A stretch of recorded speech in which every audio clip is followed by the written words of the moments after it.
Welcome to my channel bank Nifty masters. ఈరోజు bank Nifty market update కనుక మనం చూసుకుంటే, ఈరోజు బ్యాంక్ నిఫ్టీలో మార్కెట్‌లో అయితే మనకైతే మార్కెట్ అయితే ఒక కొత్త ఆల్ టైమ్ అని మళ్ళీ క్రియేట్ చేసింది. 59,000 లెవెల్ అయితే మార్కెట్ అయితే రీచ్ అయిపోయింది. సో, ఈరోజు మార్కెట్‌లో లోయెస్ట్ లో వచ్చేసి 58,688, హైయెస్ట్ వచ్చేసి 59,264. అంటే ఆల్మోస్ట్ ఆల్ ఒక 700 పాయింట్స్ వరకు మార్కెట్ ఒక మొమెంటం జరిగింది. సో, యాక్చువల్లీ మనం ఏ విధంగా ఎంట్రీ తీసుకున్నామో చెప్తా చూడండి. సో, మన ట్రేడ్ సెటప్‌లో ఏం చెప్పాను ఫ్రెండ్స్, ఫస్ట్ 15 మినిట్స్ స్కాన్‌లో బేరిష్ స్కాన్‌లు అయితే మాత్రం పుట్ ఆప్షన్ ప్లాన్ చేసుకోండి అని చెప్పాను. కాల్ సైడ్ ఉన్నాం కొంచెం తక్కువ అవాయిడ్ చేయండి అని చెప్పాను. సో, చూసారా ఫస్ట్ 15 మినిట్స్ స్కాన్‌లో ఒక బేరిష్ స్కాన్‌లో వచ్చిన తర్వాత నేను వెంటనే ఎంట్రీ తీసుకున్నాను అనమాట. ఎంట్రీ తీసుకున్నాను. ప్రాఫిట్ అయితే క్యాప్చర్ చేశాను ఫ్రెండ్స్. ప్రాఫిట్ మన టార్గెట్ అయితే ఈ మిడిల్ ఆఫ్ ద టైమ్‌లోనే ట్రిగ్గర్ అయింది.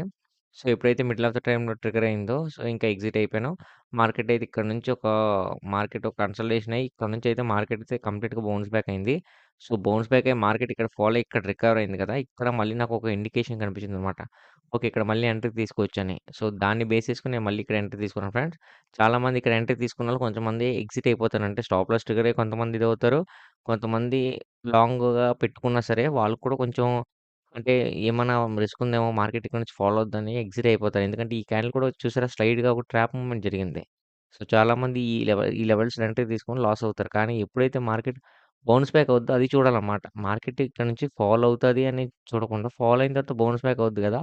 అది చూసుకున్న తర్వాతే దాన్ని బట్టి ఎంట్రీ తీసుకోవాలి. ఇక్కడ మనకు స్ట్రాంగ్ ఒక రెసిస్టెన్స్ జోన్ ఉంది. ఈ రెసిస్టెన్స్ జోన్ ఇక్కడ బ్రేక్‌ఔట్ అయింది.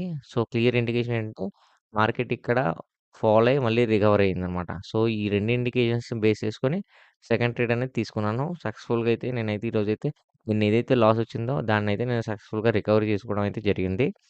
సో, అంటే రివెంజ్ ట్రేడ్ కాదు ఫ్రెండ్స్. ఎందుకంటే నిన్న ఎప్పుడైతే మనం రివెంజ్ ట్రేడ్స్ ఎప్పుడు తీసుకుంటామంటే, ఈరోజు మార్కెట్‌లో లాస్ వచ్చిందంటే ద వెరీ నెక్స్ట్ మినిట్ ఆ నెక్స్ట్ ఆ ట్రేడ్‌లోనే ఆ రోజే అప్పుడు మనం తీసుకుంటే రివెంజ్ ట్రేడ్.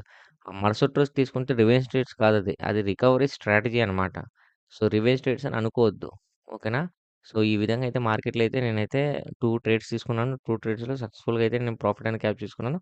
ముందుగా ట్రేడ్ సెటప్ బట్టి నేనెళ్ళాను. ట్రేడ్ సెటప్ బట్టి ఒక ప్రాఫిట్ తీసుకున్నాను. దాని తర్వాత మార్కెట్ ఎప్పుడైతే రెసిస్టెన్స్ జోన్ బ్రేక్‌ఔట్ అయిందో అప్పుడు ఒక ఇండికేషన్ ఇచ్చింది. దాని బేస్ మీద తీసుకున్నాననమాట. ఓకేనా?